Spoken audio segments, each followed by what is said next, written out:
আর বিপদ আসলে এটাকে নেগেটিভলি নেবেন না সব সময়। বিপদ আপদ এটা অনেক পজিটিভ ভালো জিনিস আমাদের জীবনে বয়ে নিয়ে আসে। শাইখুল ইসলাম ইবনু তাইমিয়া আলাইহি রাহমা উনি বলতেন, খুব দামি কথা, খুব হেভি ওয়েট কথা, মনোযোগ দিয়ে শুনুন। তিনি বলতেন, যে নেয়ামত তোমাকে আল্লাহ থেকে দূরে সরায়, ওই নেয়ামতের চেয়ে বিপদ ভালো, যে বিপদ তোমাকে আল্লাহর দিকে ধাবিত করে।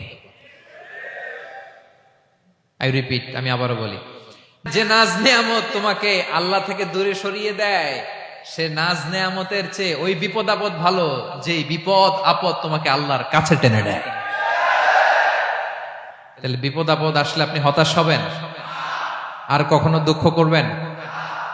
মোয়ারের ভাইয়েরা, আর মন খারাপ করবেন? আপনি খেয়াল করে দেখেন, বিপদ আসলে আমরা আল্লাহরে ডাকি বেশি। যখন অসুস্থ আপনি খেয়াল করেন তো, আল্লাহ আল্লাহ তুমি ছাড়া বাঁচানোর কেউ নাই, আল্লাহ তুমি হেফাজত করো, আল্লাহ তুমি সুস্থ করে দাও।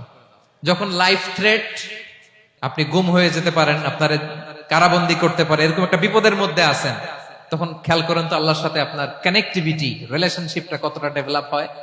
কারণ বিপদে পড়লে আমরা আল্লাহরে ডাকি বেশি। তাহলে বিপদ আপদেরও কিছু পজিটিভ সাইড বা দিক আমাদের জীবনে আছে না নাই?